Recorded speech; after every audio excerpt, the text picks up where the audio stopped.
Investigators are looking into whether sparkling candles caused a deadly Swiss bar fire that killed dozens and injured more than 100.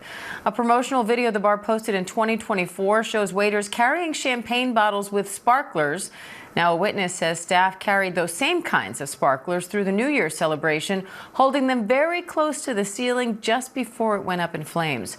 Foreign correspondent Tom Burridge has the latest from Crans-Montana, Switzerland, where flags will be flown at half-staff for the next 5 days. Hi, Tom.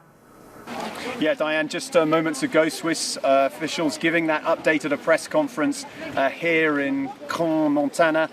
You can see the scene behind me, people coming to lay tribute.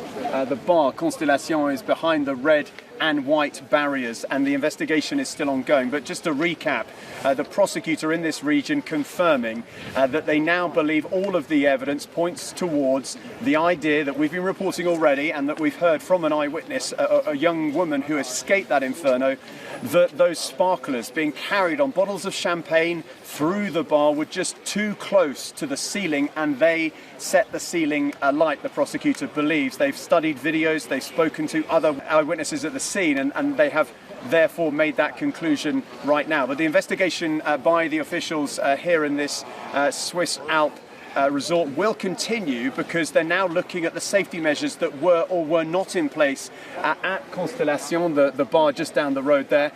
They're looking at how many people were there out on the night, whether that was in compliance with the maximum capacity of the bar, whether or not there were fire extinguishers, how many exits there were. We've heard from a survivor that there was only one exit. It was an underground bar, and she said it was a small exit that many people were just struggling to get out of. She described how people were smashing windows in the panic, in the crush, to try and get out as people were trapped inside as the inferno raged. So, this situation is absolutely horrific. The atmosphere here is one of complete shock. People are stunned that a tragedy of this magnitude could happen here. Officials now confirming that 119 people are injured, most of them in a serious condition, many of them Swiss, and they said that 6 of the injured have not yet been identified, and that gives you a sense of how badly burnt and injured some people are.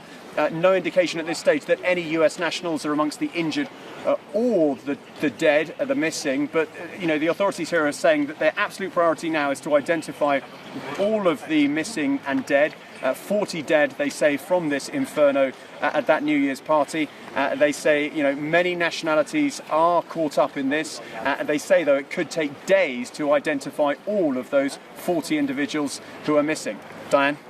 Foreign correspondent Tom Burridge, thank you.